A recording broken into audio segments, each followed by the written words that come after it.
Hello, everyone, and welcome into today's episode of the Maple and Blossom Podcast, episode 29. I am one of your co hosts, Maple, and with me, as always, the other co host, Blossom. Hello everyone, welcome.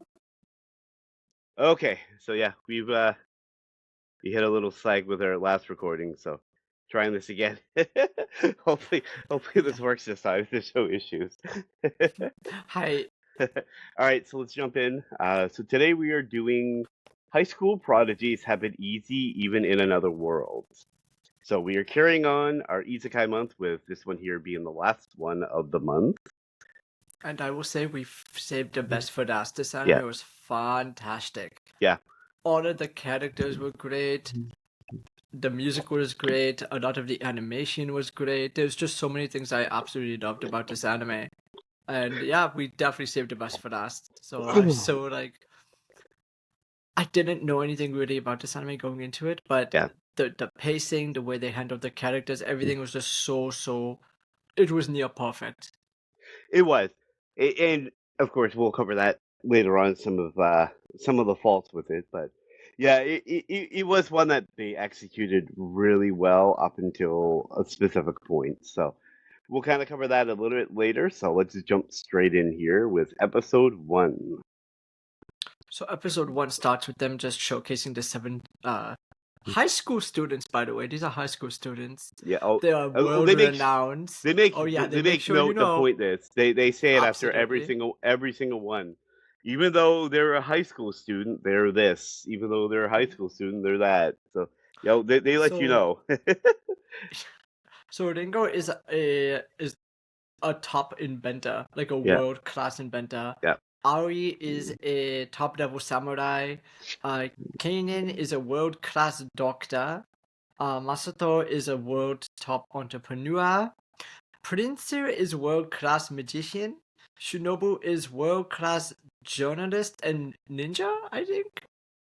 Like I think they're just showcasing like her abilities could make her a spy, but she yeah, utilizes them for her journalism. Like journalism. Yeah, her being a her journalist. her way to get information is like Yeah, world class sort yeah. of thing.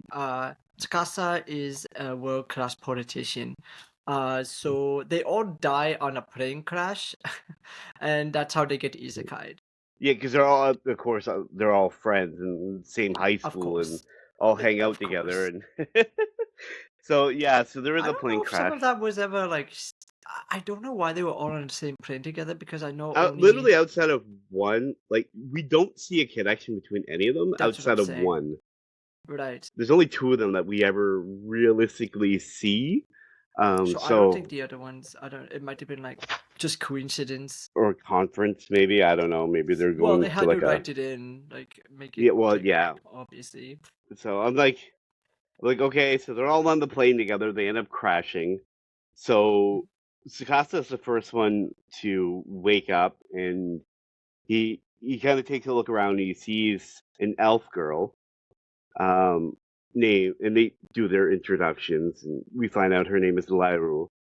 So he's looking around. He's asking like, "Where are my friends?" And she's like, "Oh, they're right here." She's like, "Don't worry, we brought you guys all together." So he's like, "Oh, okay." And then she goes and she comes back with food, and she tries to like feed him. And I don't know if he's just like, I don't necessarily think he's like weak or like can't do it himself. I think he's just more kind of like embarrassed, kind of like, oh no, I don't want this cute girl, feeding me, kind of thing, right? So he just kind of flops himself back and he's like, no, I'm sorry, I can't feed myself. So then, without thought about this, she like puts the food in her mouth, and then almost acts like this baby, like this mother bird to her baby, and just like Oh immediately God. lunges in and kisses him. Like transferring food to his yeah, transferring food into his mouth, and It was so gross. It was he's immediately so just like disgusting. they're like looking at each other and like blushing, and he's all like, she's like, "Oh, sorry, was that okay? Should I keep going?" And she's like, "Yeah, go ahead." They go, I don't want to be rude and refuse." Um, so at this point, we see another one come in as she's about to do it again. Winona. Yeah, Winona. She's a fox girl. or whatever the equivalent of in their world. They call them something else. I can't remember the name of the Well, people. yeah. So he's curious as to where they are, right? And he's like, I'm from Japan, and they explain, no, no, never really heard of that country before. And he goes, what do you mean you've never heard of it? Like you're literally speaking Japanese. And then Winona's like, No, we're actually speaking Alton." She's like, this is the language of this area, right?" And then he's all confused a bit more, and he's like, "Okay, well, take me to the site of the crash." So they hold on to him, they take him, and he looks at it. So as they're looking, this is where he kind of gets a little bit like, okay, like I'm already suspecting that I've been isekai'd a little bit. I mean, I'm sure the fox girl or the elf that are not in your country should have been the I don't know, kind of like the hint, but he still wasn't quite won over by that. And then he sees a giant dragon flying overhead, and then that's kind of like, oh, okay, no, we're actually in another we're actually in another world. So after about there's like small time skip Yeah, where they've been living there for about a month. Everyone is kind of getting up already, and they're getting accustomed to their new life in this new world. And they look around and like other about like the different kinds of creatures that are there, right? There's like a bear, and then there's like wolves and stuff like like half human, half animal creatures here. So so the group makes mayonnaise for them, right? Which I thought was like interesting because the people at the in the town, or rather the children, right? They were like complaining that the food is bland, right? So well, yeah, because they're like, oh, potatoes again, and that's all they're just eating is just plain potatoes with nothing. So he's kind of like, oh, okay, well, I'll help out. And yeah, like you say, he makes some mayonnaise, and the kids are immediately like hooked. There's a story about the seven human coming from another world to help control like an evil dragon, though that's kind of just regarded as like folk tale, like or rumors, right? Yeah, like a fairy Um, tale. Yeah, yeah. exactly. And they agree that they need to figure out the laws of the land and a way to help the village, right? Because the village like helped them, right? So they're They like, want we to want to repay thank them them. somehow. Yeah, And I really thought this was great because everyone just in the group just works together. Like they like no one was like, oh, I'm not gonna help you guys or anything like that. Like they kind of also like because they want to play together, right? So like in a way, in a sense, it's like okay, well they must have known each other at least a little bit. But I also think this has a lot to do with Tsukasa being like a politician and was able to just rally everyone together and kind of like okay, we have yeah. to kind of stick together, right? Because it's kind of just us and like we don't really know Mm. what's going on and stuff like that. And Mm. to be fair, you also got to consider too is like from their own personal experiences. It's like they get excited by the drive of doing something that's never been done before, right? All of So them, yeah, exactly. being in this kind of a time period where they are so much more advanced than everything, it's got to be extremely exciting for them. That let's see what I can actually do. Let's see how we can actually help them. How far we can help them, kind of thing, right? And and I think in a lot of ways that's why they're all so quick to kind of rally with him, right? So So Ringo here goes and checks the crash sites, and yeah, she's happy to find out that her mini nuclear reactor is unharmed. Uh, and because then of course she as just they has one, because that's how they're powering the plane, of course.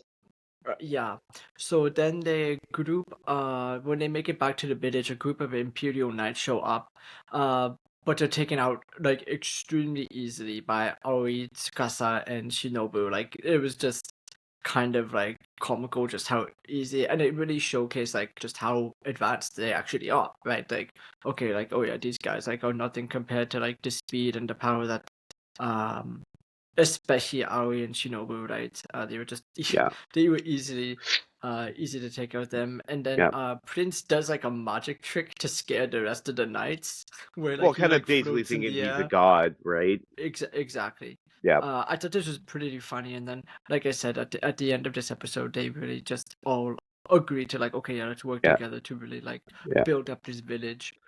Well, and one of the reasons, one of the ways they're going to do that is as they were exploring the plane crash site. So Ringo was looking around and she's like, okay, I found the nuke reactor. And she basically said she's going to modify their cell phones so that they can actually work in this world. So that way they have kind of like a way to communicate with each other and they'll use the reactor to power them, kind of thing. But she also explains that there's a large ore deposit of bauxite, bauxite. I don't know how they're pronouncing it, but it's a large deposit of this ore beside the plane crash, which she says she can turn into aluminum alloy. So Tsukasa asked her like, "Do you have all the things to refine it?" And she's like, "Well, I have it all in my head." She's like, "I have the blueprint in my head." She goes, "I just I just need the materials." And then her bear friend, she has like an electronic bear that's usually with her, basically says, "Yeah, we don't just with the plane scraps. She's like, we don't actually have enough materials." So then he's like, "Oh, okay. Well, I'll get the." He kind of like hints that he'll get the merchant to kind of help out, if you will, with that kind of thing. And then that's where we start with episode 2, where Masato was working with Elch to sell their goods. Yeah, so in this episode, an aristocrat is trying to kind of like take the town, like drive the town into poverty. Well, he In a monopolizes sense. the area, so all he's doing is just trying to, Hmm. fleece them.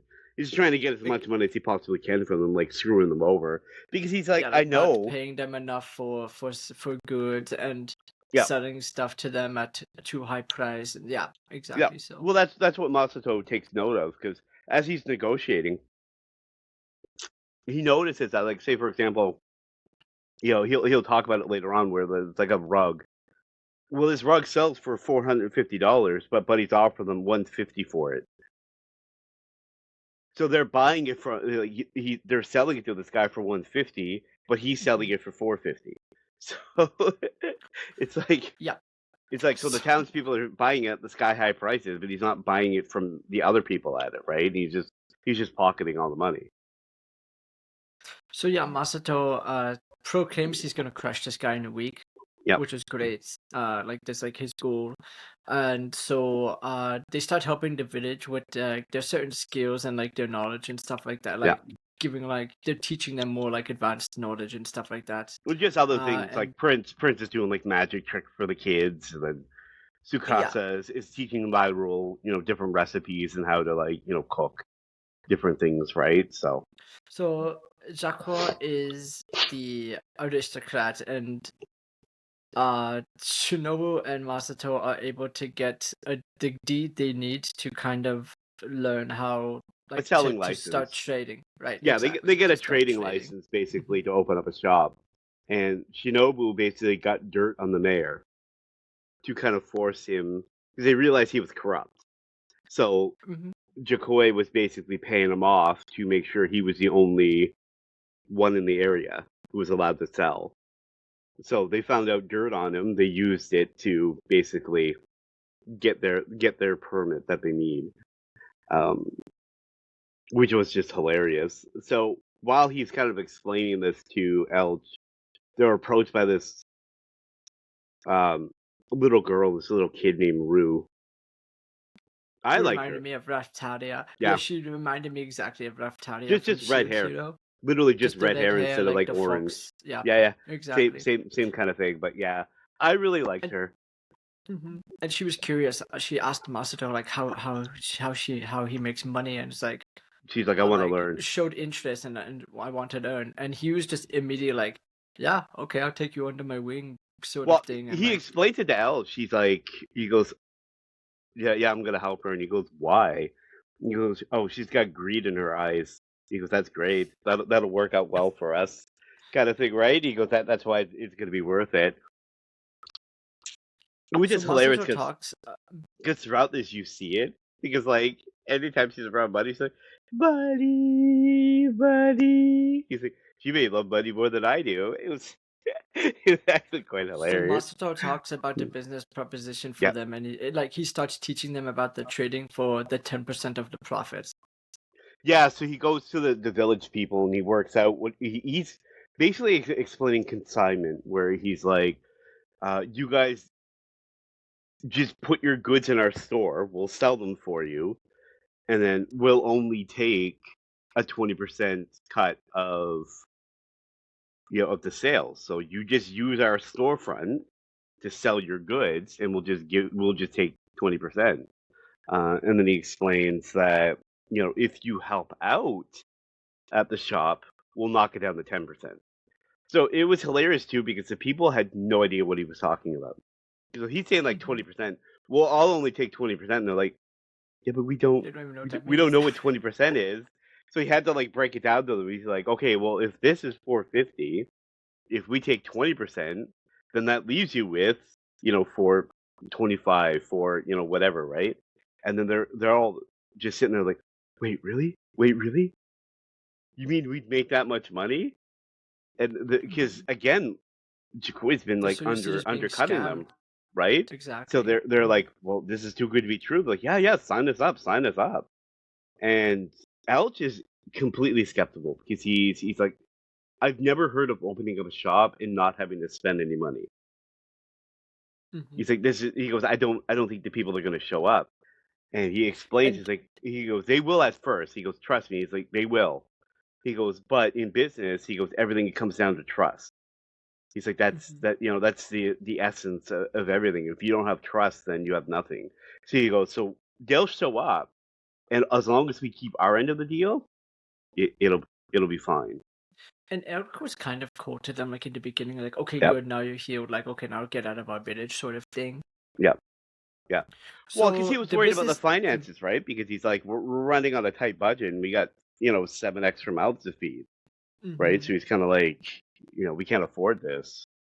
So the business takes off like Yep. almost immediately, and they make Yep. a lot of money, and then they buy a bunch of food and items and stuff for the village, and like things are like like turning out great and stuff like that. So, um, there's a guy from a ship named Claus, like he's from the Sea Serpent, right? Yeah, which is And a he comes merchant. in. They're the Mhm. sea merchants, so they're the ones who Yeah, brings all the good from overseas, kind of thing, into town. So he takes notice of their business because they're selling jars of mayo again, which becomes like this massive success selling mayo. yeah. So Mm. he talks to him on his ship, and then they switch over, right? And at this point, Jacques didn't really. He was like, "Oh, I'm not really worried about them because like we have all these other trading people, like it doesn't matter and stuff like that." So Well, at the early end of on, the he just thought episode, they were too small. Like early on, he just thought they were too small. He was just like, well, yeah. it doesn't really matter. I'll just crush them anyway. Just let them do whatever they want. Like they won't have the funds to beat us. So it's like, who really cares? Like let them go. But he at the end, he's kind of like, oh, okay, no, oh, okay. If the sea serpents switch exclusively to them, no, that's actually bad. So he's like, okay, here's what we're gonna do. We're gonna open up a shop in the center of town, and we're gonna start a war. We're gonna Mhm. go right to them, and we're gonna start a war. Um, So that's so what episode. well, Shinobu shows up. So what ends up happening? Shinobu shows up at the end and explains the plan and that it's going to go into effect tomorrow. To which Matsudo's like, "Yeah, okay, I already figured that anyways. It doesn't really matter." And then he opens up this window, and we just see like this group of people standing there. And Elcher's like, "Who are they?" He's like, "Oh, these are the people who's going to put an end to them. They're going to be like the nail in the coffin to the Chichikoi kind of thing." And then of course that's where it starts off with episode 3. Episode 3, they start building like better shovels for them to help like with their gardening and stuff like that. So just these smaller quality of life things that they are like starting to help them with as well is like kind of showcased too. And Yeah, I really love Ringo's how this showing anime like the aluminum I alloy. really Yep, mhm. I really like how this anime showcased the just the world building I think is great. The pacing I think is great, right? yep, Like yep. so there's just so like there's so many things that are really fantastic about this anime. Well, in this So one scene that I liked is like showcasing Tsukasa's mind and how he works too, because like as he's leaving from looking at the shovels, he's walking around the town and he takes note of the villagers. So some of the villagers basically complain about how hard the water is because they're using wells, right? So they complain about how hard the water is to handle at this time of year because starting to get towards winter. So he immediately his brain starts activating. He's kind of like already like you can see him thinking. He's already like, okay, how can I help? How are we gonna fix this problem kind of thing, right? So Mhm. I really enjoyed the way that they kind of showcase a few of these moments as you're going through, because like he'll be talking to Shinobu and something else is happening in the background, and there's a lot of like extra little things if you pay attention that you kind of pick up on, um, which I really enjoyed a lot with this one here. So yeah, so then it jumps back to Chikoi, who's Masato. and, Yeah. and Chikoi, so they're back to their So yeah, situation. they're in the middle of the square here, and Masato basically hired the people that were laid off, right? Yeah, By Jacques, and I thought it was yeah, hilarious because like now he's realizing like he has no trust in his customers or his staff because now no, at this point like he's trying to buy them back and he's like squirming and just like no, we're like I'll pay you more and stuff like that, and they're yeah. like. Yeah, but you already like fired us once. Like you probably just do it again and stuff like that. Well, So that's like, the whole point, because like at the beginning, he starts with sending his goons out, and he's just go buy all the merchandise. Just I don't care the cost. I don't care about the profit margins this time. Just go buy them. Just buy us everything. And then the guy rushes back in, and he's like, we can't. There's nothing there. Nobody will sell to us. Like we don't have anything. And he's immediately kind of like, wait, what? And then that's when he goes to investigate, and he's like, what's going on? And then he sees, oh well, we signed a 3-year exclusive deal with these merchants that you fired, and then like you say, he begs them, and then they're like, well, no, they're like, we already expected that you were going to offer us more money. They're like, but because you already fired us before, we just figure you'll fire us again once once we go back to you and stop with them and they go out of business, you'll just fire us again. So they're just go back to the way it was. So they're like, no, we don't have trust with you. And I then was that's so when, of happy. course, when Like he I crushes. genuinely like I was when I was watching this, I was Oh like yeah, yeah. I out loud. I was like, yeah, that's right. You lose. Like you get nothing. Like this is so great. I love when like bad people just lose in like anime, Well, right? yeah, And like and I they and I are love actually left with nothing. It was fantastic. and I like the way he leaned in and he was just like, oh, oh, I'm not gonna crush you. I'm gonna use you. And everybody's just like all Hmm. terrified. He's just like, hi. It was hilarious. And then of course he goes and they're on like a dock area and he's talking with Elch. And Elch asks him, he's like, why didn't you just crush him? Like you had the opportunity to just completely destroy him. Why didn't you? And he was like, well, there's just too many drawbacks to it. And he goes, what do you mean? He was like, well, we didn't have actually enough space or enough shops or anything to actually house all these merchants.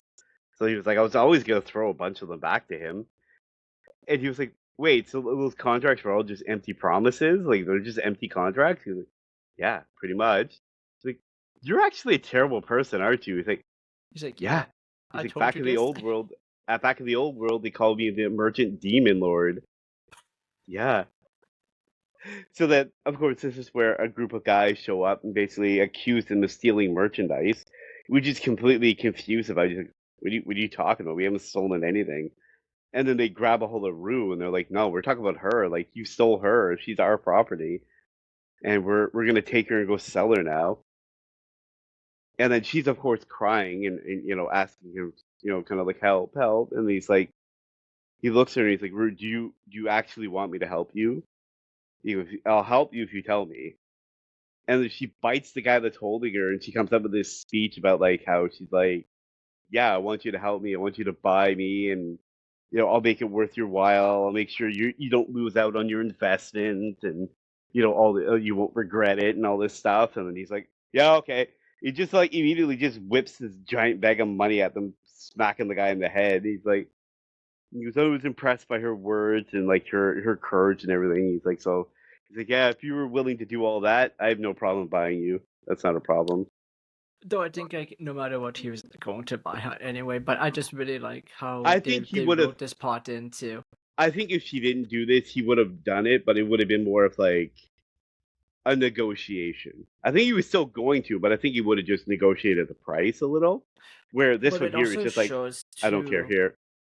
It also shows too, like the character development of Rue, Yeah, right? Like she was yeah, just like this poor girl, and now she like has like a fire under her, like she has a goal that she wants to like go yeah. reach towards. So yeah, and then we get more like we learn more about Shinobu and like her gathering information on the how the world works, and they learn about travel permits and stuff like that. And then And they build magic. an onsen Kind of, and the magic too. yeah, she goes discussing magic and stuff. And this is one of the things I was talking about because in this scene here is while he's walking, he's talking to her.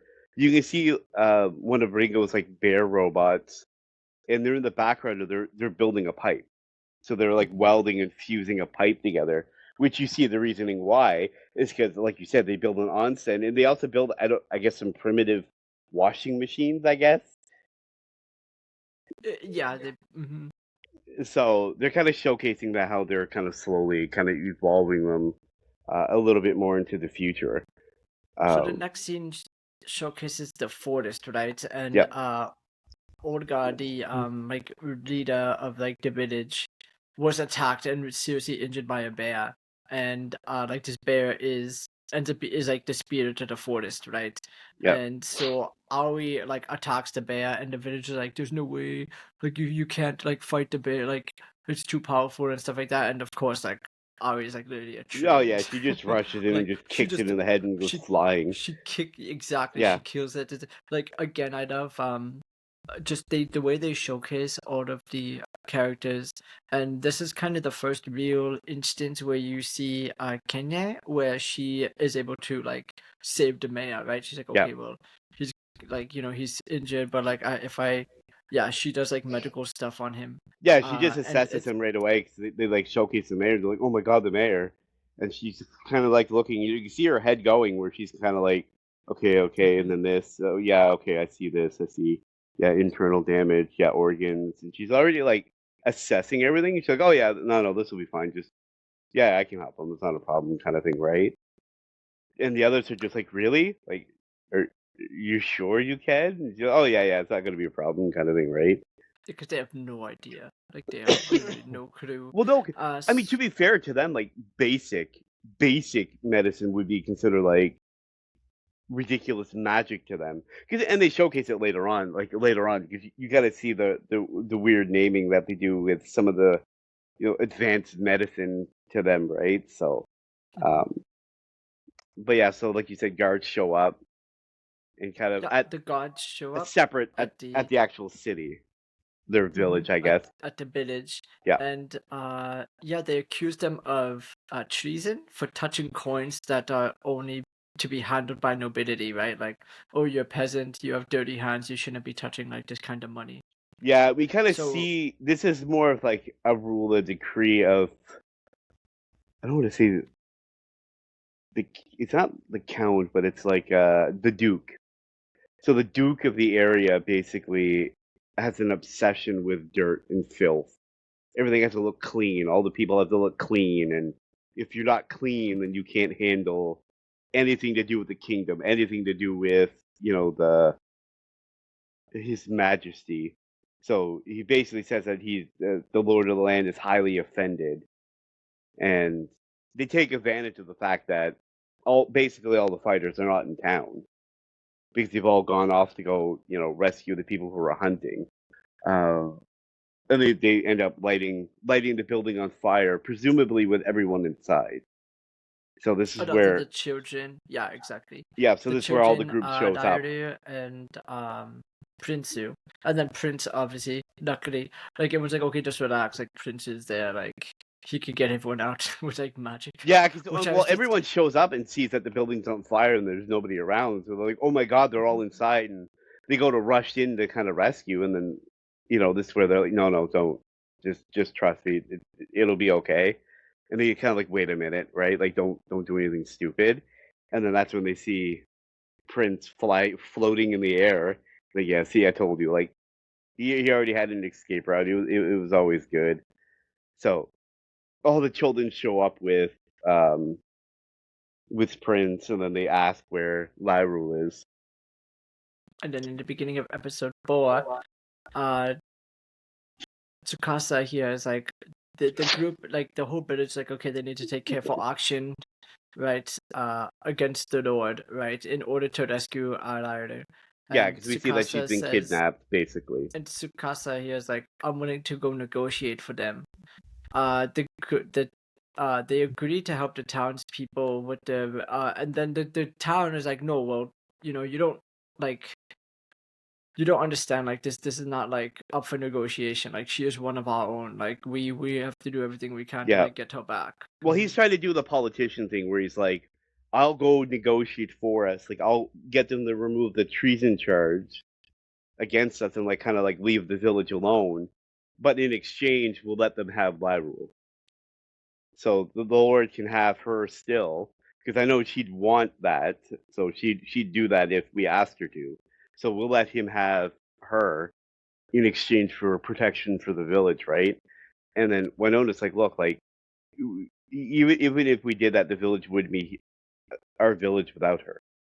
We have to think of our humanity. We have to think of what we want for a future.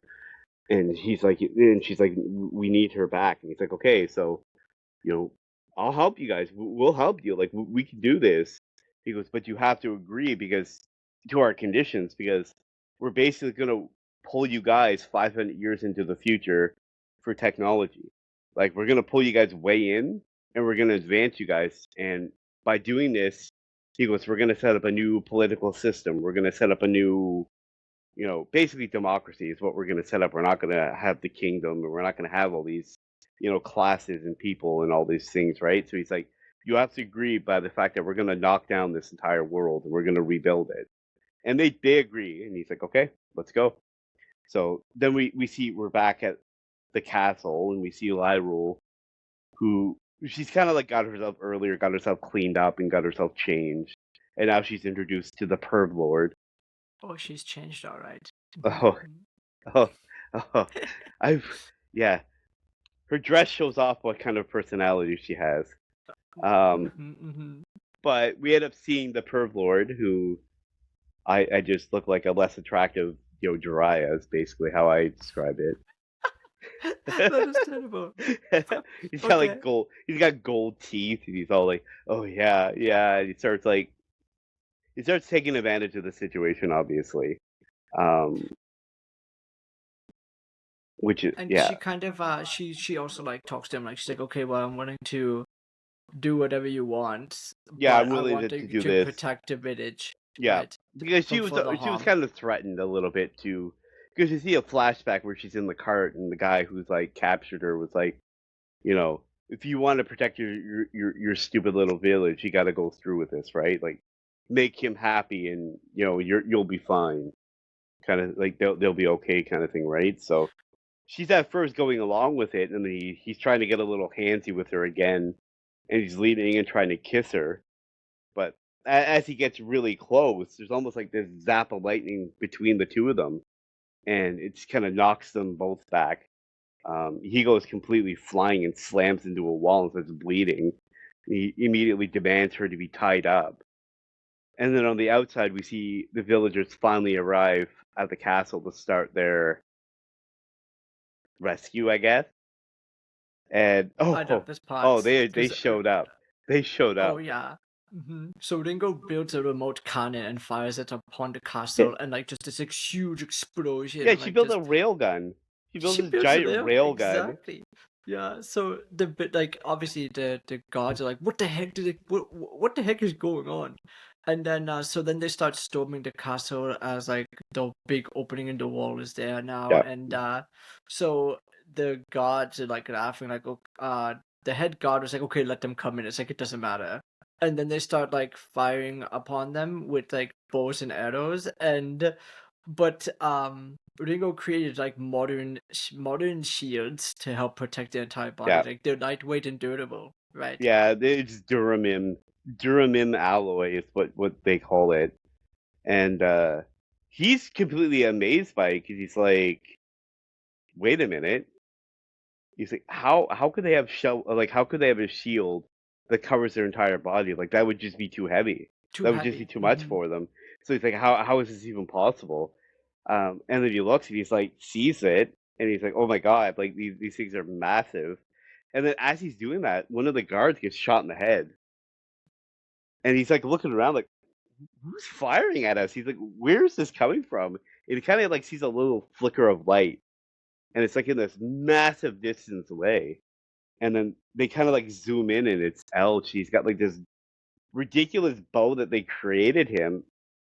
And he's like, "I have no idea how I'm able to like shoot this far." And he's like, "Okay," he's just like launching these arrows, and Buddy ends up grabbing one of them, and he looks at it, and he notices it's like metal tip, and it's like all of it's like metal, and he's just like completely amazed by all of this. He's like, I don't understand how they're able to do all this. Like, I don't get how they're able to, Yeah, it's like they're just a showcase loser this. like trading village, right? Yeah, Like there's no way they should be able to do any of this, right? yeah, So I thought it was great here because again, Shinobu was able to get intel about a yeah. secret passage into the castle where I don't even understand how she gets this information, but it's world class, Oh, of course. oh, oh. Actually, We get wait. a little hint of it later on. We know how she's doing it, but So she has Tsukasa her and her ways. infiltrate and make their way towards the king. And at this moment too, Prince is outside and he uses like colorful smoke bombs to like um start blinding the guards and stuff like that. Yeah. And as they continue their march, like causing chaos outside the castle too. And I really just loved how Shinobu was able to read the movements of the guard and was like, oh yeah, it's really easy that like the way you're he's like, how can you dodge my magic so easily?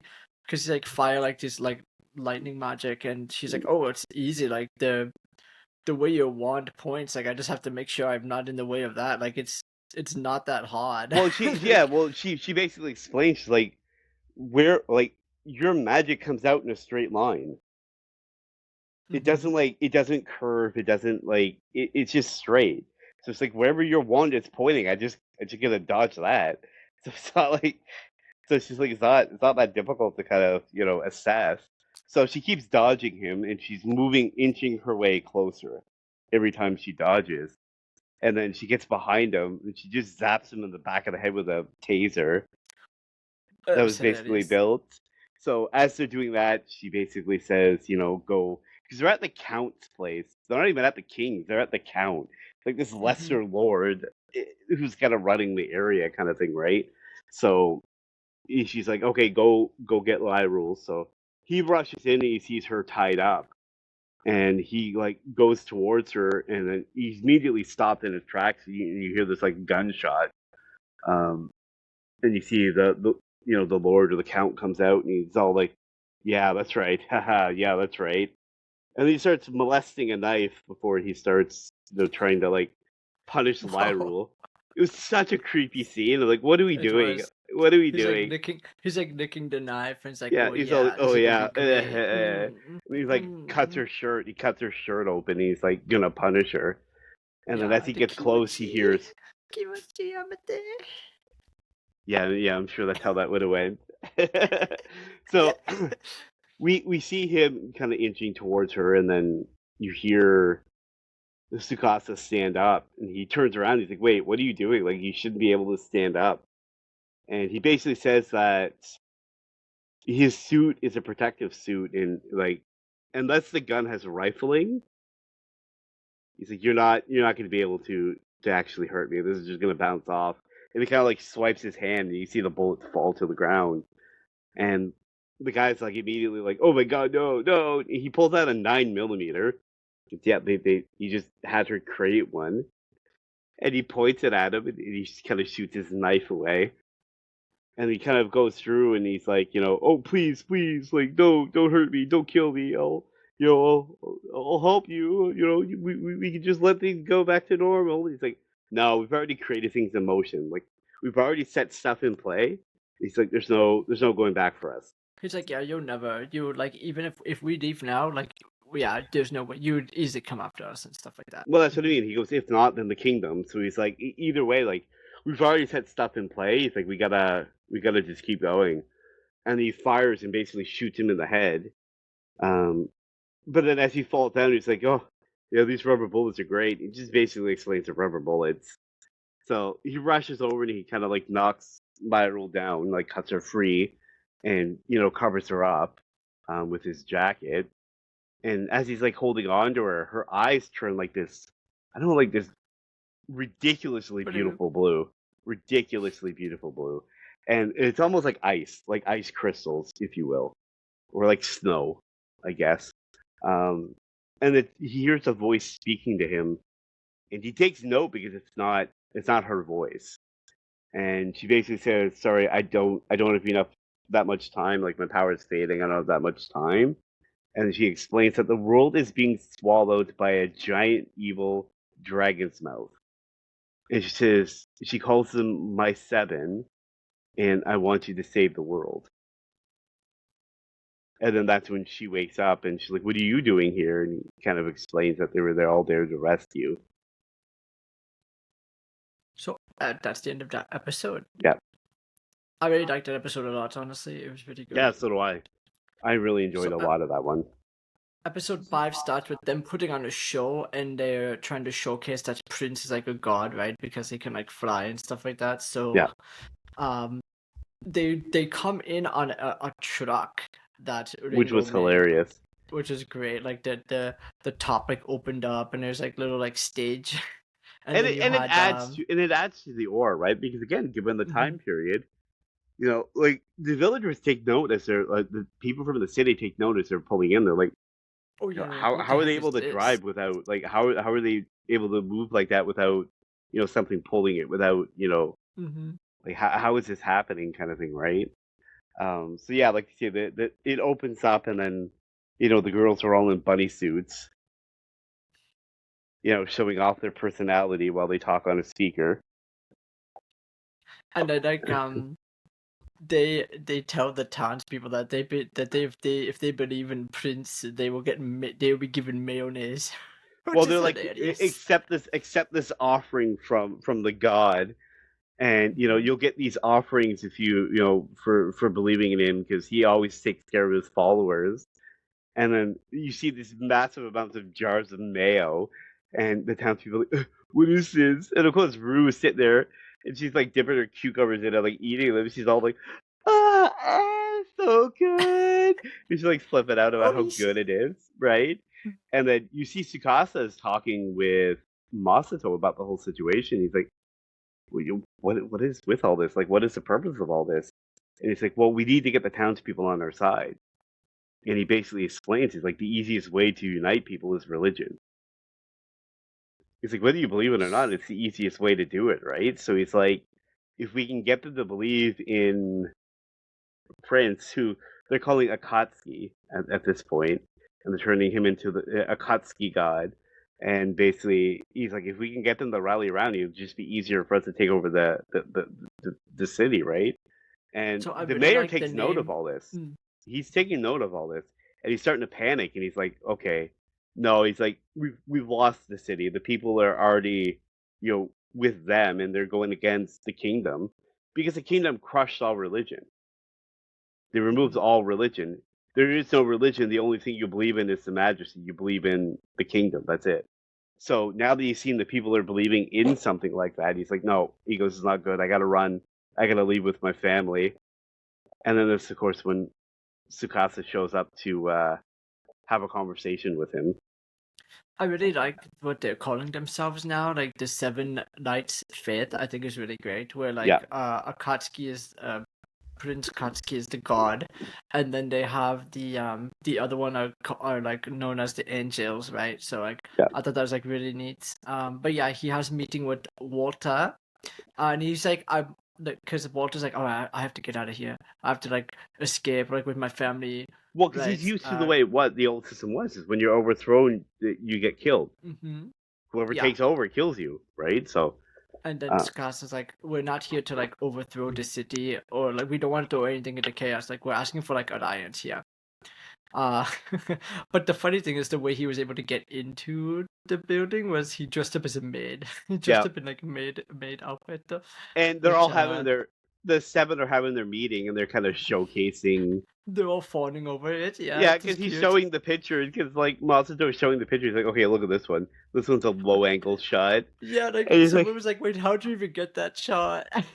and it was just hilarious. And you could see Ringo's all like, and her hands shaking, holding her cell phone. It's like she's trying to like take a picture of the on the picture on the other phone, right? She's like, Uh, and then he kind of like leaves it. He's like, don't worry, I'll send it to you later. It was just, it was just this hilarious. was one of with how serious a lot of the like this anime is like very serious most of the time. Yeah, But they did also have their like smaller down moments, which just really just show like it was really great the way they were yeah. able to like they had a really great balance of um like world building, character development, and just showcasing like slice of life moments while also like always working towards the bigger goal. So I Yeah. really thought that this anime really balanced things nearly perfectly. Well, that's exactly So it. So yeah, so we see that Tsukasa talking to his approach on what his plan is for the city, and he wants to get the guards to come with him and rally around him. So he wants to actually start building like a force, if you will. And he says, I have a captain of mine. He goes, I know who I want to lead this group of men. And you can kind of hear them talking, and they're basically like, yeah, these guys are actually going to pay us well, and the goals that they're talking about is actually really intriguing. Like it's really good kind of thing, right? And the captain's basically like, "Okay, guys, I'm leaving. Like I don't want to join them. I have my reasons." And he's like, I'm done." And he kind of so like then walks away. then Tsukasa goes and like meets Bernard, which is the The leader night. of the god, the Yep. knight, and he finds out that he has daughter, and so he's like, I cannot make a choice anymore that will directly affect her, so that's why I turned you down.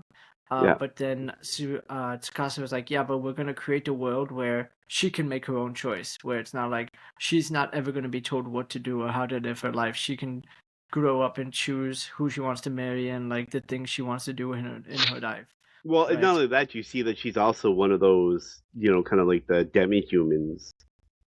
Mm-hmm. Because she got the ears and the tails too, right? So he kind of also points out that, like with all the classism that's there, like that she's gonna get discriminated on and be seen as less.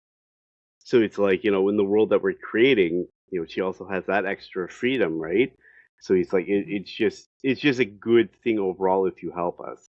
Um, And this episode ends with Shinobu using her charm to get intel, and then she oh, makes she like uses her charms, all right. She uses her charms. so she said that we are going to go and meet with Gustave, which is kind of like The Duke. the He's the Duke. Duke of the area. So Yeah, I know it's so hard to follow the titles of nobility throughout this it whole is. thing. Yeah. So he's the Duke, which is kind of like a step down from the Majesty, if you will.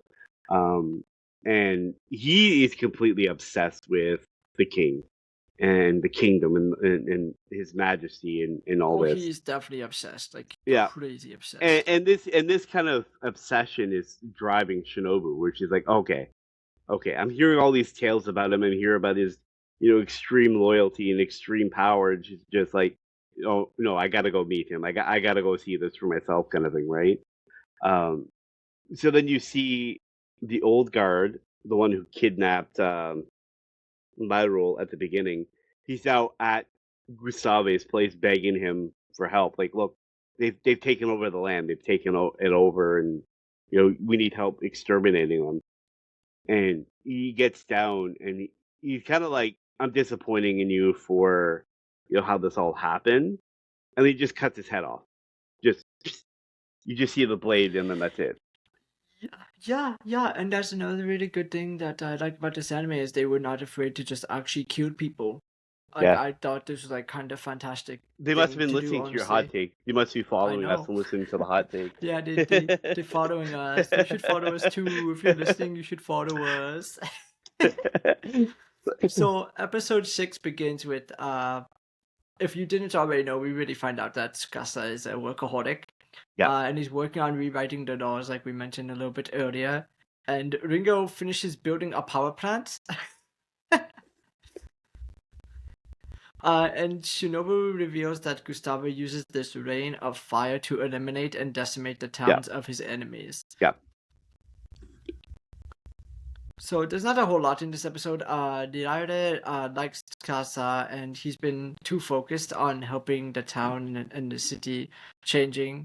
Yeah. She's very persistent on making it up to him. Like she's very thankful for him saving, like being Yeah, saved by him. she really wants to thank him Hmm. for saving. So while they're kind of like looking over what Ringo was doing, because on top of building the power plant, she also like helped out with manufacturing.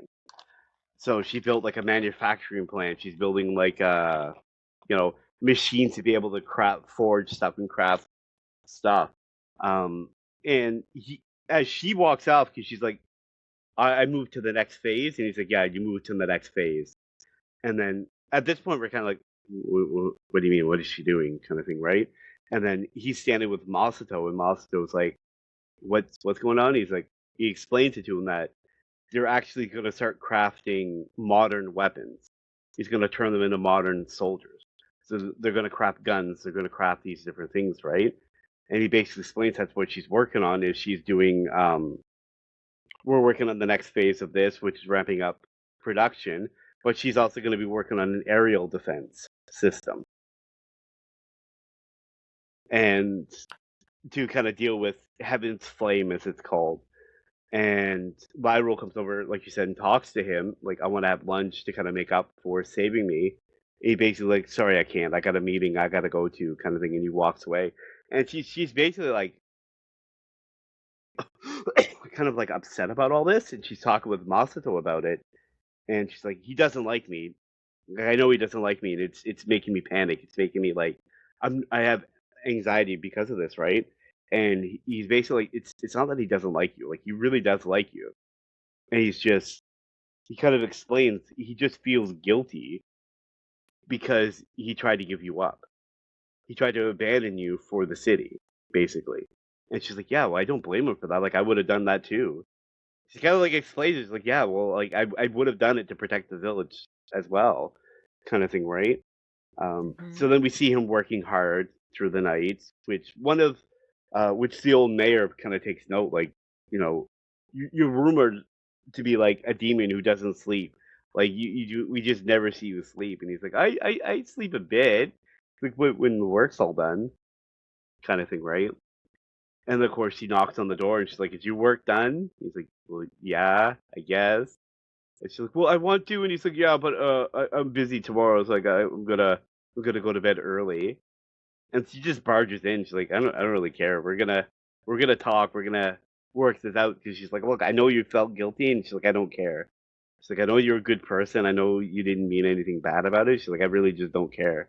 And then we kind of get a little bit of a backstory of his own with his father. Yeah, well, he kind of find out that his father was running a company, like the business he was running, he ran it with in a He's a corrupt way. politician. He Yeah. explains he's a politician, and he was following in his father's footsteps. And in doing so, he realized that his father was corrupt.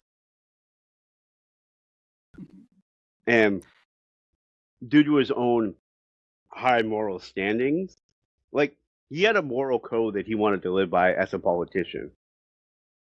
And for him, what his father did was extremely over the line. It's something, like he said, he goes, I couldn't overlook, essentially. So Daire lets him rest her head on her lap, and Ringo sees this, and it's obvious that Ringo has crush on Tsukasa as well. Oh, Uh, and then this next scene was hilarious with Ringo. Like the way she's like pouting, and then like the bear's like questioning her and grilling her on it. Like, oh, you gonna let her win? Are you really gonna let her win? Are we gonna let her win? And I like it because then she just goes, types a few things, and then like this like X goes over the bear's mouth, and she's like, it it was just hilarious. so in the next scene, they help Ryu keep track with her learning math and setting goals for herself. Because she like struggled with math, but then as soon as like you start like they were like, oh well, just think about it like instead of just Money. numbers, just think about the numbers as money, and then like she started being a genius essentially. Is like I so felt bad yeah. for Prince in this because, like, Prince is sitting. They're all in a bath.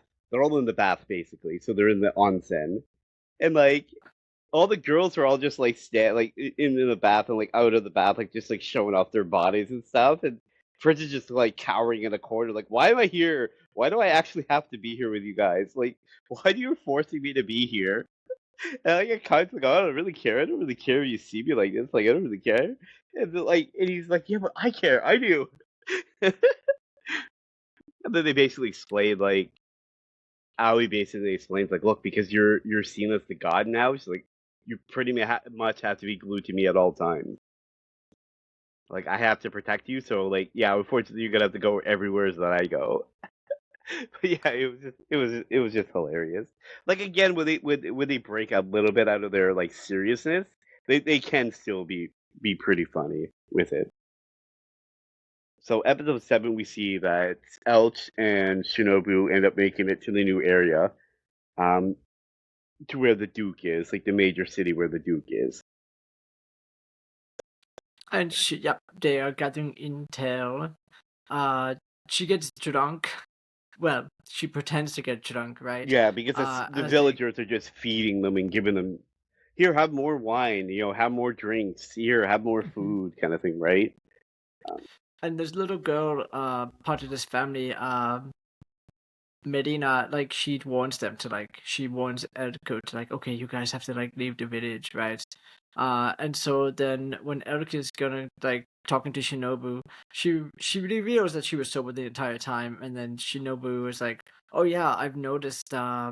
Did you I noticed that they are very they're becoming malnutrition. They're starving, and yeah, well, did she's you like, did not you notice notice that that they something were was off? encouraging us? Yeah, they kept telling us to eat and drink, but they barely touched any of their food.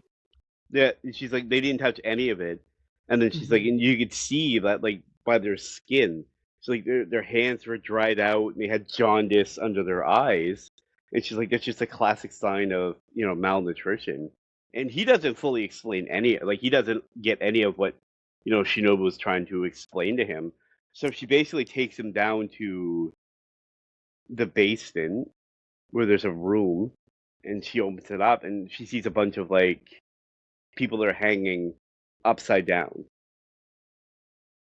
And she basically explains that she's like, no, they've been robbing people and killing them, and Mhm. they're now hanging them up here to drive them out, I guess. And it's kind of assumed at this point that they're eating them. They're eating the travelers that come through the area, right? And he's basically like, at that point, he's like, wait, we weren't. She's like, no, the food we were eating was actual animals. Like, you don't actually have to worry about that. So they go back upstairs and they're in a head. I think Elch is like, okay, we gotta confront them, kind of thing, right? And then we hear a captain roll in, and we hear like some guards yelling out to the villagers, everyone out of your homes. It's inspection time, and you see them all lining up, and they're all like, and they got like the fakest smile on their face, and they're just like, oh yeah, and Shinobu and Elk are just watching everything from the window, and they're expecting them, making sure everything's perfect, and their street's perfect, their clothes are perfect, their face, like they're making sure everything is perfect on them. And then as they're leaving to go inside, the girl's daughter is seen having a bit of dirt on her clothes, and they immediately grab a hold of her, get a hold of her, get her here. We gotta. This is unacceptable. And you see her. The next thing you see is she's being pinned to the ground, and Buddy's got a whip. And then you see the mother is like, Hi. she's like, oh my god, she's almost like in tears, and like her face is like, oh my god, please, please don't hurt her, please, please. And he's like, you're supposed to smile at all times. Where'd your smile go? Why aren't you smiling for your king? And you see her fake a smile as her daughter is starting to get whipped, and she's constantly whipping her over and over and over again.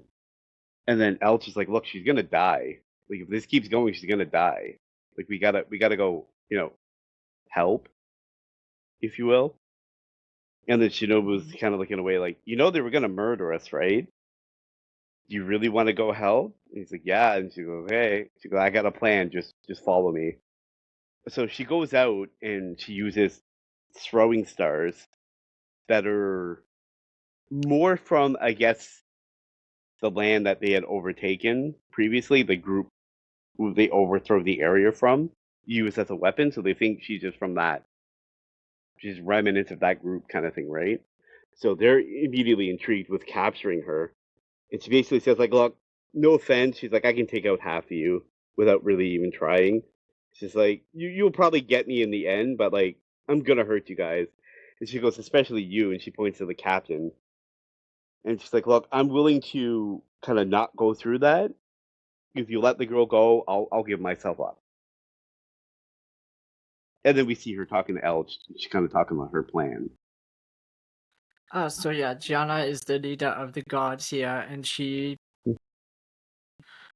doesn't like. She's like, okay, let me torture her alone, even though she has no like real. She doesn't want to do that at all. And then you get a small backstory of Kokonono, which is the small village the village they are in now. But it used to be Yeah. a small farming village before it was taken over and pushed to starvation unless they complied to the demands of the Duke there, right? Well, because So he obviously, basically was like, I want clean streets always, and you hmm have to pay for it. And then yeah. because they also have to look clean, she's like, we couldn't even work the fields because we had to look clean. So working the fields would make us dirty, so we couldn't do that. So then she's like, So that was our only trade. That was our only resource that we had, right? So Gianna frees Shinobu here, and like, cause she's basically working as double agent, and yeah. she's asking for help to help like overthrow Well, she Gustave. basically says, I'm worried for my people, right? Like I can see what's happening when they go to these towns and inspect them. She's like, I can see what Gustav's doing, and she's basically like, look, like I don't agree with him, and I'm willing to work with you to get rid of him. So she's like, the enemy of my enemy is my friend, right? So she's like, I'll work with you for now, kind of thing, right? To kind of overthrow this. So then that next scene, we fully see how crazy the Duke is. So he's basically standing in front of this giant gold statue of the king, and he demands, he's like, I want 4 more. I want 1 for every area. I want 5. And the advisor's like, look, like, this is going to be a great burden on the people. He's like, literally, this one statue pushed them to starvation and on the brink of dying. And he's like, if we build more, they're all just going to die. And he replies, like, okay, that's fine. He's like, nobility has this purpose. This is how they fulfill their duties to the king. Guards give their life up defending the kingdom. That's how they serve the kingdom. And lowbrow peasants like them, how they serve the king is dying. So he's like, I don't really care, kind of thing, right? And then he talks about a little bit about the group of the 7, and they're gonna know what it's like to go against us because I've already, we've sent 100,000 troops to go against them. To which the advisor's like, no, they're all here. Like nobody actually went against them because like it's winter, so nobody wanted to travel through the mountains in the winter. And of course, this really really angers him. He's just bashing his head off the statue until he starts bleeding. And then you see him walking into an open room and you see this glowing lance. It's like fire lance. To which he like burns himself grabbing a hold of it.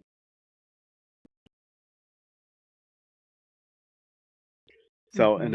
and then of course the Duke stands on like his balcony and launches it into the air. And then their cell phones start going off with like almost like an alarm system that Ringo set up, alerting them of the approaching danger. So um, Tsukasa's in a meeting with all of his like former leaders, if you will, and he realizes what the attack was. It's the heavens thing, um, and he basically tells Ringo to activate the anti-air defense, which is basically ballistic missiles. So she starts firing ballistic missiles up into the air to try to intercept the lance as it's coming towards them. But it's basically explained later on that the lance is enhanced with fire spirits. So spirits, basically, of the people it's killed, essentially. Um, and it's protecting it with magic. So as the missiles are going up, it's dodging them. So as it dodges the first one, you can see Ringo is kind of like confused by it a bit, like how is it doing that? But Tsukasa's like, okay, but check its flight path. Did it change? Like, did where it's gonna land change? And Ringo's like, yes, it's gone out further. And he goes, okay, just keep attacking it.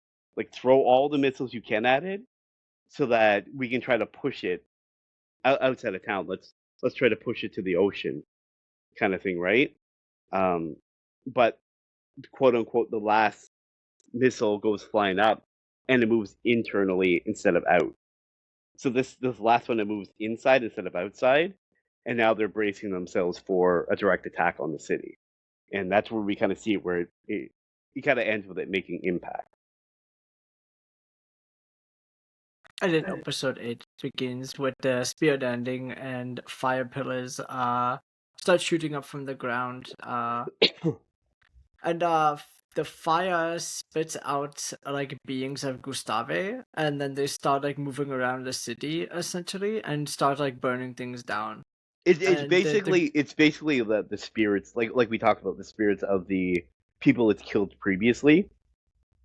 So Gustave is one that comes out, and you see him. He's like a giant. He's like waving his hands around. You'll feel my anger. My anger is going to fuel all this, and he's throwing everything out. But as the flames are going through the city, it's not jumping from area to area. It's only going where he's able to throw it. And the seven are standing there, and um, Sukasa's like, yeah, I had the actual streets widen in preparation of this. So again, showcasing his head and how he thinks, right, and plans ahead. So he's like, I had the streets widen to stop the flames from spreading from area to area on their own, right? So this way he kind of contains it to a little bit. And then they have Akoski like flying around, like telling the people, don't worry, the seven is here. We didn't abandon you like your old people would have. We're actually here fighting for you, kind of thing. But yeah, like you said, they have the spirits are walking around like zombies, grabbing a hold of people and kind of spreading the fire.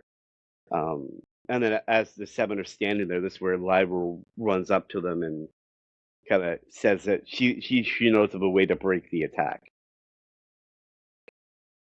and they realize that they have to destroy the original spear that landed in the middle of Yeah, this in the town. So they come up with this ridiculous idea of Ari like guiding, because like they only have one missile left, right? yeah, So they're like, we only have one shot at this. So Ari is literally like running as fast as the missile, like literally holding onto it and guiding the missile. This is one of those mm, moments in this, like one of the very few moments. It was just kind of over the top and like a little bit ridiculous. Yeah.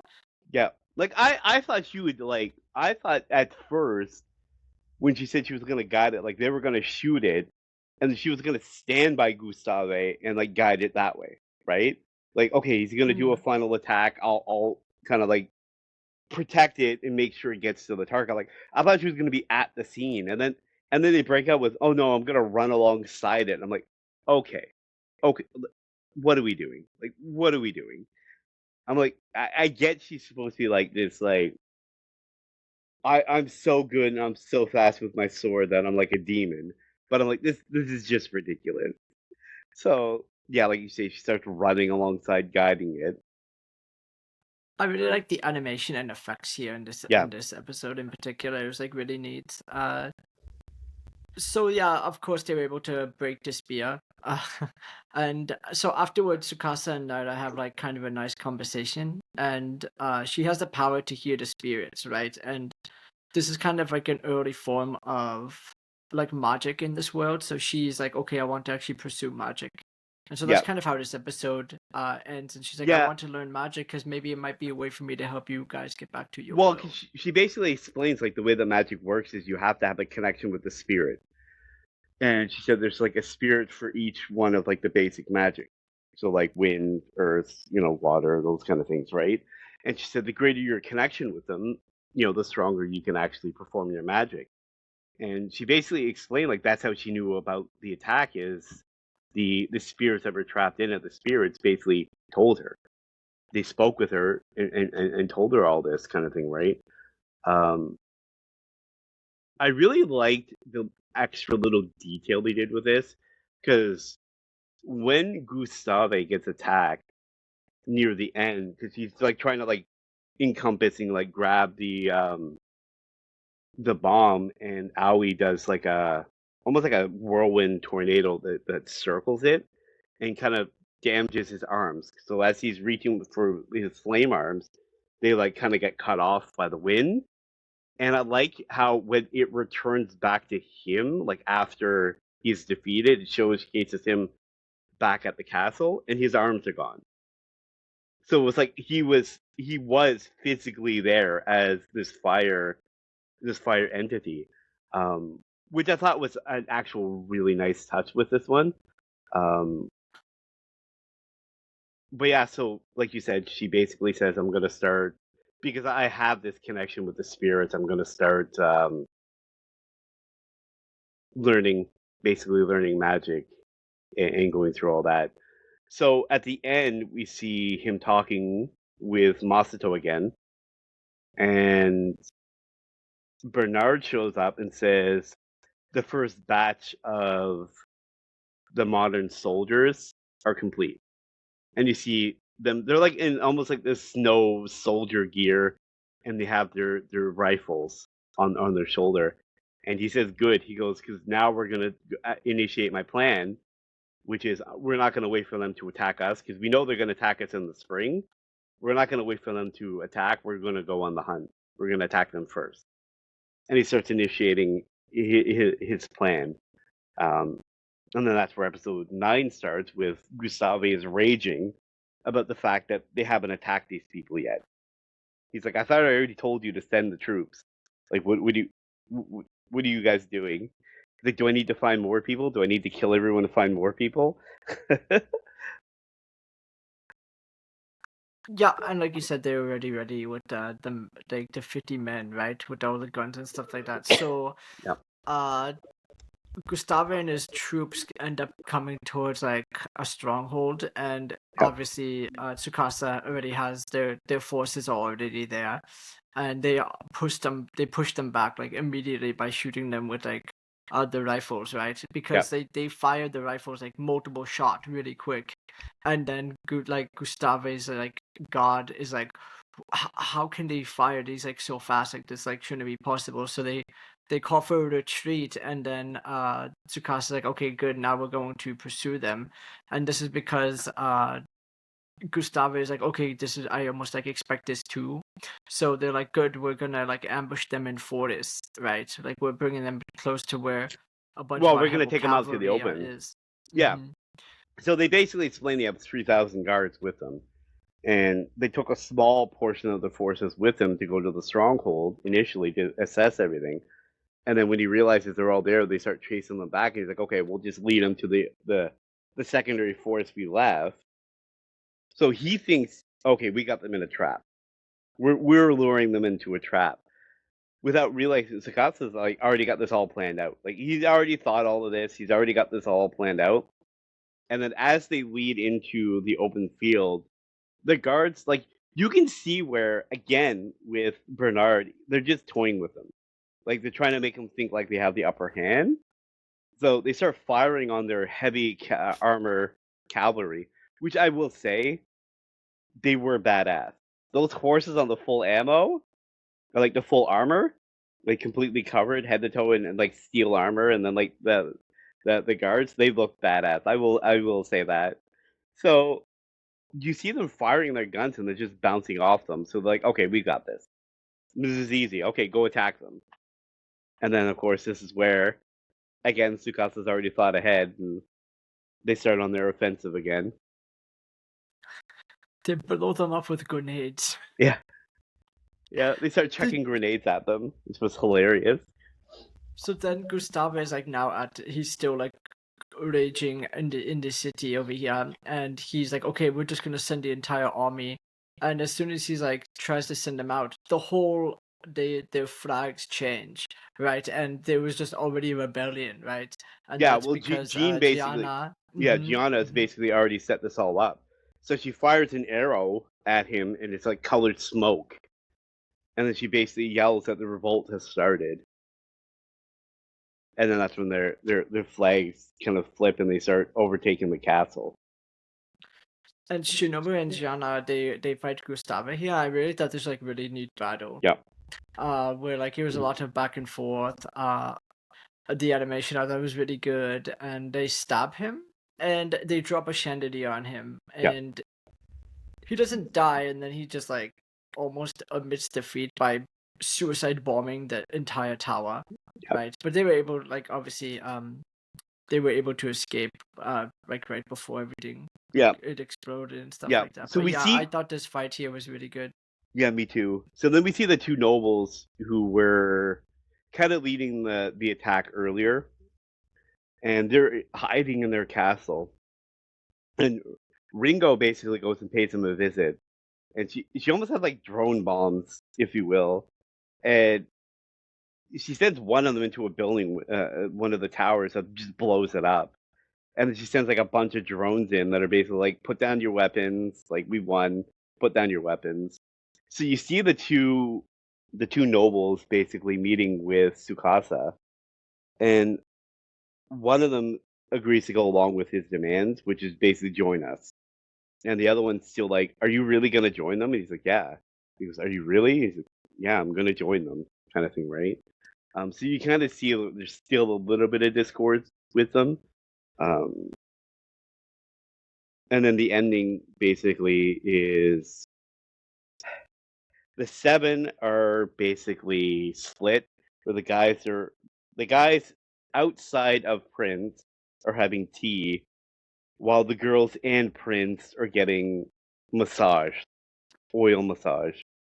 So real quick, the reason why like the Noahs like actually gave Yeah, up, there was a letter and it was in Sukasa's handwriting that yeah, literally he wrote out everything that they were going to do, and then yeah.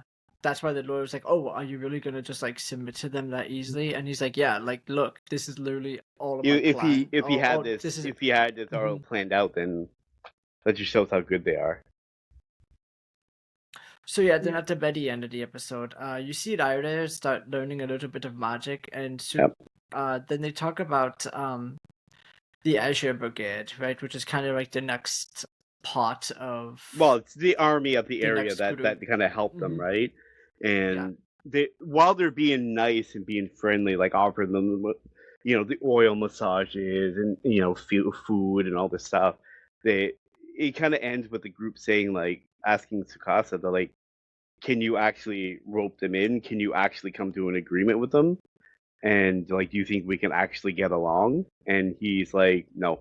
He's like, definitely not. It's impossible.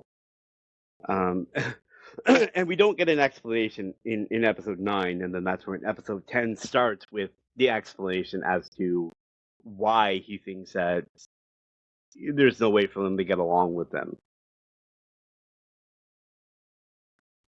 Yeah, so Conrad is the leader, right? And so in this moment, like their main goal is to again is to get public opinion on their side, right? Yeah, Uh, because the this people is think that the Asher Brigade is the one that actually overthrew Gustav, because they're the ones who were at the place when they switched and got rid of him, right?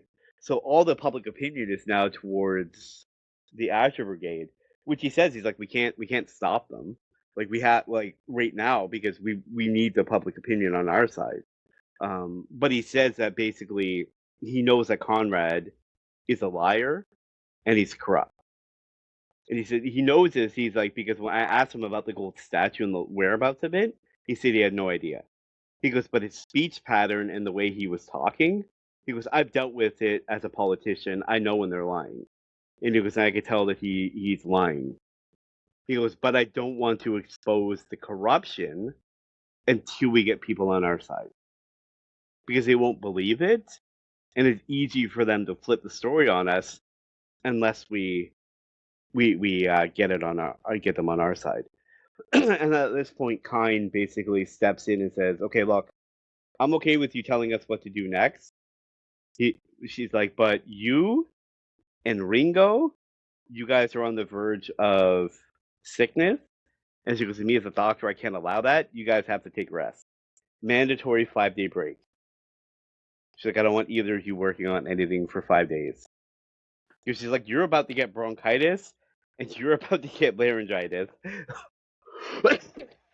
So she's like, I want the two of you resting. So yeah, it's again it showcases Ringo having a crush on Tsukasa, and so Ringo is now asking around for love advice, and so she's asking the girls, and they're just terrible. They just give her like the worst advice ever. Well, I mean, Aoi Uh, basically just says, grab him by the balls. Remember the yeah. balls. Go for the balls. That's basically her advice. Kine Can tells her, can can Kine says drug them. chloroform him. Yep. Yeah, when the moment's right, pull out your drug and chloroform him, and that'll be good. Which was And just, then Shinobu says like it's like a hunt essentially. yeah, when you get your target in sight, pow, and it was funny because you see Ringo almost like stalking the area because she's trying to get there before him and kind of like assess things, right? She's like, Tar- target's in sight, and she puts like her hands in like this fake gun motion, target in sight, pew pew, and he notices her, and he walks over, he's like, oh, you got here early too, Ringo. He's like, he starts like blushing heavy. He's like, your face all red. Are you okay? Why's your face red? It was actually funny. So when they meet up, Tsukasa notices like a crowd of people like looking over there. So Yep, they decide to go and get new outfits, and it's kind of cute. So where like their new outfit has like ears and tails, but yeah, again they're just dressed up like they almost like they would stand out even more than what they were already wearing. I know, Honestly, I know. so Especially, Ringo tries some. especially Sukasa, because this is just an even fancier suit. So yeah, so Ringo tries some classic like anime romance cliches where like the accidentally falling into him and the Yeah, indirect kiss. The indirect kiss it was so bad that like she ends up passing passing out from this, and yeah. this is where we kind of get a little bit of Ringo's backstory where her mother gained resentment for her because of how smart she was, and was kind of regretting giving birth to her because Ringo was always helping her mom with her work, and she was basically overshadowing her at this point. So, so then Well, I at mean, a I certain think, I think the biggest moment was like when Ringo ended up winning like a Nobel Prize. I think you can see her like posing with it, and her mother's like, "Oh, okay, great," but she's like, "I've been working on these two, and I haven't gotten one." And yeah, like you say, there's just you can see the resentment growing within this, and then she ends up leaving her. so in school, Skasa kept asking her to fix things for him. And then after a while, like he kept giving her things that were more challenging things to fix, just like almost every day. Yeah. And then after school, she noticed that he was bringing these things to like a shop, and then in this moment, she was like, "Oh, he's asking me to do these things for my sake, for like making me think like, okay, this is like important, Well, because she like had keeping stopped my doing any skills of it. sharp." Yeah, because she hmm she stopped doing all of it, right? And he thought it was a waste because he's like, "You have this unbelievable talent. Like, why are you not using it?" Kind of thing, right? So he was kind of like, get back on your horse, kind of thing, right? Is essentially what So he was then doing. at the end of the episode, they're just at the pier, I guess, and Yeah. they take cute picture together right as their date to end. So like this was like a very like relaxed like episode. I don't really have a whole lot to say about it. No, that's pretty much it. Like I say, for me, especially later on in the next couple episodes, this is kind of like the one that starts kind of going downhill a little bit. That kind of affected my score slightly, but um, yeah. So we start with episode 11, where uh, Sukasa is having a conversation with Shinobu, and she basically explains how she's watching the Azure Brigade, their main base. She's like, I've got an eye on them. I'm keeping a thing on them, and I'll let you know, if they do anything or what their activities are. I'll let you know what's changed, kind of thing, right? So then we see them going back to the camp in the city where we see diseases running through the area, and it's septicemia. It's apparently the disease. So we see a medical staff from Gustav. His troop is basically coming in, and they're trying to get the people to turn on them. So he explains that Kine and the medical staff here have run out of their holy water, which it's antibiotics, but they call it holy water, divine holy water kind of thing, right? It's just the antibiotics. So again, it showcases, like I said earlier, with like their perception of just basic medicine from our time and how it's perceived, right? Um, so he's basically trying to push his opioids, like it's basically what it is. He's just trying to push his drugs, and he's trying to say, well, oh, but you can't take this because kind, your divine, angel says no. But if you go against them, I'll let you have this. Then of course, kind shows up and kind of challenges them, saying like, "Yeah, look, I don't have the holy water, but I'm gonna make stuff anyways to help them." And she kind of shows them her hand. She's got a piece of coal. She's like, "I'm gonna use this, and we're gonna make medicine out of this." And she kind of like shoos them away, but she challenges them like, "If I can do this, you have to quit," kind of thing, right? And she kind of gives herself a time frame.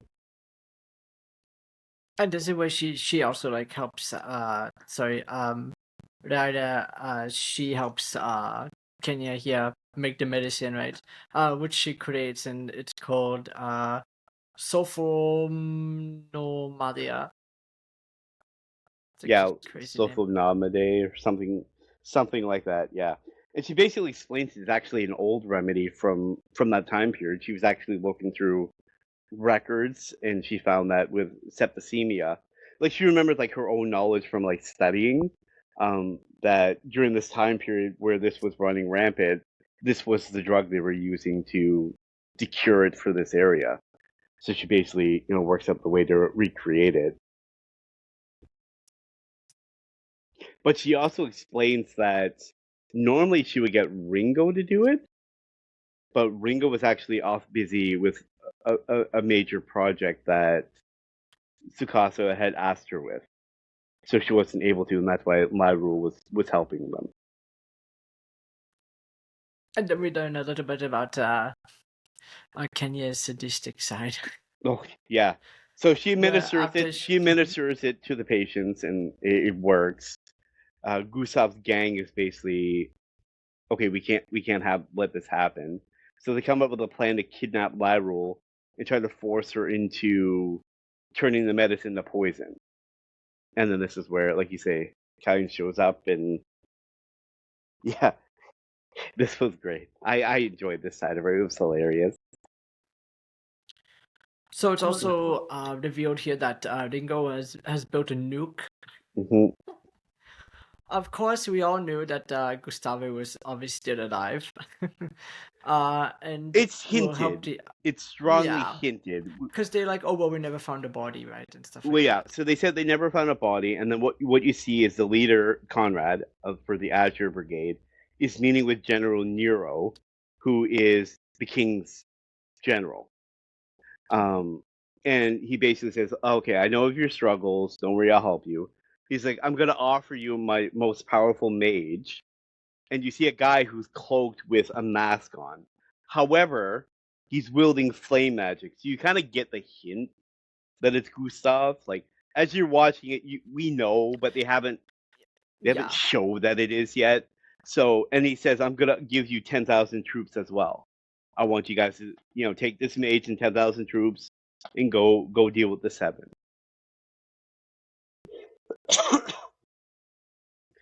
Then, of course, this is where we're back with the brigade, and Jian is there, and she starts getting attacked by her fellow guards, if you will. and then she's saved by Shinobu here. Yeah, And because the then guards are they trying to further attack her, if you will. so the count is there, and I like it here too. They just kind of murder him. Like they actually just murder him again. Like another person just straight up dies. Well, yeah, because Shinobu basically shows Jian the corruption. So she shows her the truth of the corruption. So she takes her down to the basement and shows that Conrad knew of the gold statue the whole time, and he was breaking it down to sell it. And so she's learning of the corruption, and she's like, I didn't know of any of this. So she agrees to like join forces with them, right? But as they're doing this is where Conrad shows up at the mage, and the mage, of course, sees the statue being demolished and questions Conrad on it. He's like, well, yeah, it's hard to move a statue that large on its own. Like, I had to break it up into pieces. And then the mage snaps, basically like, I can't believe you would do that. This is the king. This was the king's statue. And then that's, of course, when he breaks out of his mask and his cloak, and yes, it's revealed at that point that it's what we do all along, which was that it was Gustav. And then, of course, he kills Conrad, and that sets up the conflict for episode 12. Yeah, because that's Shinobu and Gianna are leaving the secret facility, right? And that's kind of when they hide because they see Conrad and Gustave. So after Gustave goes berserk, he just kind of starts killing his own men. Like he notices that Shinobu and Gianna are there, so Or like there. Yeah. he sends like his fire like demons after them, He's sending right? fire. Like, his arms Fire. turn into fire, basically. And he starts, like, chasing them. Kind of like his arms are like snakes. And they're chasing after him. He's trying to find them. And he's just killing everyone in his path. Like, he doesn't care. He's just killing everyone.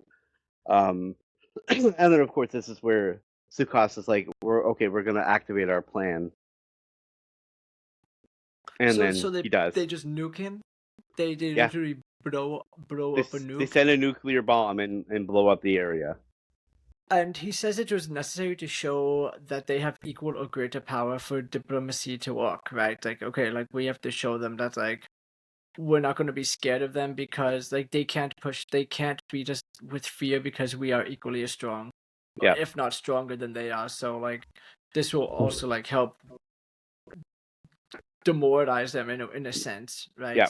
Yeah. So after this, they kind of have like their own.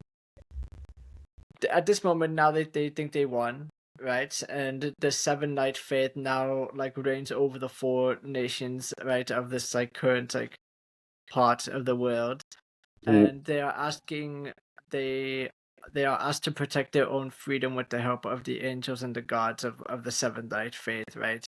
It's like a really good speech about like how like the hardships that every town has faced, but now like everyone can kind of hopefully like live the life they want and stuff like that. The stuff they've Yeah. been preaching since like the very beginning and stuff like Yeah. that. And he names the And kingdom after the village that they were in, Elm. So he ends up kind of naming the new kingdom after this kind of thing, if you will. and when the speech ends, a light of fire strikes the center of the crowd, revealing that Gustave survives this nuke. And he turns into a monster resembling the devil here. Yeah. And then we have Aoi and Shinobu, like they go in and they strike and they try to attack him, and they were able to strike a gem that is holding like his power. So now his power like starts going crazy here too, and he like starts going after Tsukasa. And he breaks his gem with just a single gunshot at the end. And there's like these were like some of the like it was like right at the end where like Yeah. okay, so he survived the nuke. He survived the nuke, but he could not survive like A rubber bullet. a rubber I know. bullet gunshot. Like Yeah. okay. Yeah. And then near the end, we see a brand new character show up. Whose name coincidentally is Kaguya. Wearing this, donning a similar symbol on her forehead. It's like, what are we doing? Is this Naruto? This is Naruto now? The Kaguya shows up at the end to try to. I'm like, what are we doing? But that's literally all you see. You see her 30 seconds. She shows up at the end. They assess the damage from the nuke, and then that's it. Never hear from them again. And then while we see. Gustave was sorry. Yeah. Go ahead. While Gustavo was crumbling away, he was calling Yeah. Tsukasa like a weak man hiding behind ideals and fake words, right? Yeah. Yeah. Mhm. Yeah, and then we just see Tsukasa waking up from a dream and basically explaining how he feels. He's like, because of what his words are, he kind of feels that he's an imposter. Because Mhm. like out Like of all the any prodigies, exactly. he's the Mhm. weakest. Like anyone can do what I can do, which I do challenge because I do think there is a talent to it. Yeah, you Um, need like charisma and you need to have like you need to have the good proper enough words. Like, you have to have the proper words, the proper ideals, right? yeah, Like you have to be just very good and like you have to be so like your charisma has to be so high too. Like yeah. just be confident in everything you are saying and stuff like that, right? Well, and that's just it. And then of course this is how the anime ends. Yep. And they all are just eating together, and it's just like a really nice little moment between all the characters. And when the credits are rolling, they kind of are showcasing a little bit of all of the little what everyone is kind of up to and stuff like that. And Yeah, yeah, I just thought this anime was like really, really good. There's a lot of things that I liked, and there's like very few things I didn't like. So yeah, for me, I had to score a 9.0. Like I gave it an A ranking. Like it was a yep, very, really good anime. It's definitely one that I could see myself watching again. The few drawbacks that I had to it was I don't really think the episode 10 where like Ringo and Tsukasa went on the date, I didn't think that really did much. I no, don't like when Gustave survived the nuke. I just didn't like that very much. Obviously, there's a really good chance we never get season 2 of this one, which is yeah, also unfortunate because they just revealed new enemies and they also like the story is clearly not finished either. So like yep, again, like those are I know some of those things are like outside of the control of the creators of the anime. Like they don't know they were yep, not gonna get season 2. So it's like it's hard to blame them for it. But for me it's like yeah, I did want more and I just think it would have been better. I for me the future if they so for me if episode 10 was the part where they beat Gustave, right? It's like and they nuke him and he died. I would have been okay with that. And then like you could have seen the 10,000 men that they were talking about kind of getting ready and marching on towards the city, right? yep, And then like episode 11 is like maybe when the confrontation starts where like there's like this big war, like this battle, like this war battle kind of thing. And like I would have loved to see Ringo like have like new technology, like a tank or something crazy like that, right? Just like something like ridiculously overpowered that she created. And then I would have liked episode 12 to be like, they get the other city right as well, and or they just like showcasing what everyone is doing and stuff like that, and how everyone's life has been changed like since the beginning. Like I didn't mind like the very ending here, but yeah, the episodes 10 and 11 were just a little bit redundant where I felt like for as many times as they killed characters in this show, I felt like Gustave just lived a few too many times, honestly. yep, yep. But yeah, it was really good. The animation was really good. The pacing was really good for the most part. So like this was like definitely a solid anime for me. So I'm curious on what your opinion was. Yeah, like I said, I felt my score fell about the same. I was about a 9, similar. So again, for me, like you said, a lot of the drawbacks started, like I said, with episode 10. I think in a lot of ways it's because like you can start to see the conflict building. So they were building for like a final battle. So initially we assume it's with the Azure Brigade, and it's starting to build towards something, right? So you kind of get that sense. But then once 11 starts and you see him like go through 11 and you see him with meeting with General Nero and you hear about the 10,000 troops and then this powerful mage, you kind of again you're expecting that like epic final kind of battle, if you will. Um, and then again it's a lackluster battle once again with Gustave, and I'm like, what are we doing? Like, what I are we thought the doing? first battle was really good with him. It was, but it's like the way that he turned into like Jason, or like this horror movie villain who just keeps coming back. Like, I can't die, I'm immortal.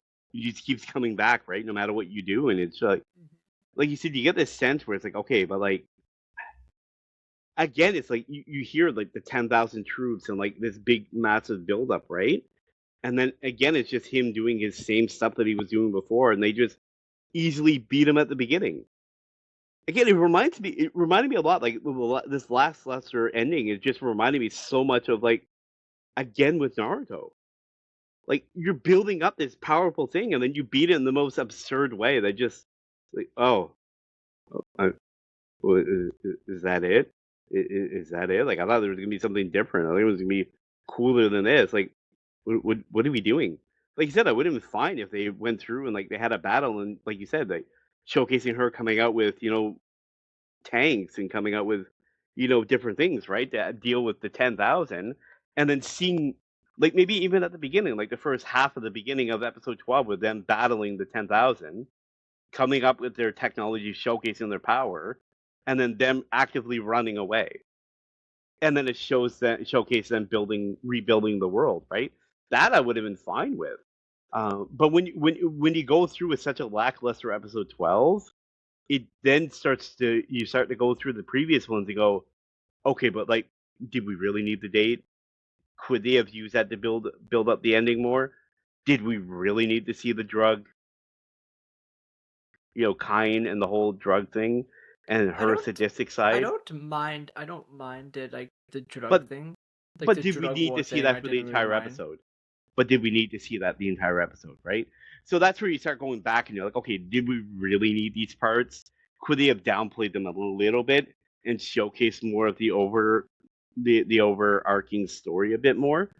Like I Um, wouldn't I think too it could have been like, oh, we're behind on production because of like a pandemic. Like that I would have been okay yeah, with, and and like different things and like you that. like They kind of and they showcase kind if they as they done try to 10, do. if they done 10 properly, like you said, with them beating Gustavi finally and completely, and then episode 11, you have the same kind of thing with Kine building the medicine and then showcasing them starting to build up the production of their stuff, because Shinobu sees General Nero marching towards them. It would have been fine. Then I would have been okay with episode 11, and then episode 12 would have been the epic battle between them. That I would have been okay with. But again, it's like they're building up and building up and building up to this ending that you're expecting, this like big ending, and then again, it's like Naruto. It's like you're expecting something and they just fart in your face. Like, what are we doing? Like, what are we doing? It's like Yeah. that's how it felt. And then the introduction of the new character at the end for nothing. Because that's how it feels. Because again, like you said, there's no season 2 for it. So then it's kind of like I was expecting them to do the orange ending where it's like he wakes up and he's like, okay, yeah, I've dreamt all of this. I know where I need to go from here. And then they ended it like that. I would have been so mad if they did that ending. I would have Oh been yeah, so mad. I would have like I would have given it like a 7. I would have killed the score for Oh, what I had it. I would oh have. yeah, yeah. I Yeah. yeah, I would have had it so low because of So that. you But haven't even told us what your score is yet. You just yeah, kind I of said kept it's about talking. the same. Oh, No, I I said didn't. about the same. It's a Okay. 9. Mm. So, yep, yep. So I'm about the same. But yeah, I think that's about it for this episode. Okay. So yeah, again, we really do appreciate all the support. We appreciate all the engagement that we've been getting. We do like hearing from you guys, so keep that up. We do like all the comments and everything, feedback on all of our socials. We're Um, sorry that this episode kind of came out a little bit late. Also, we had like technical difficulty, and it was hard to get like another recording session yeah, earlier than this time. So we're sorry about it being a little bit late. yeah, but no, we do appreciate everything. So keep following us on our socials, TikTok, Instagram, YouTube, and of course Spotify. Keep looking out for everything because we got more things coming. So yeah, thanks again for everyone, and we'll see you guys next episode. So Maple out. Okay. Bye bye.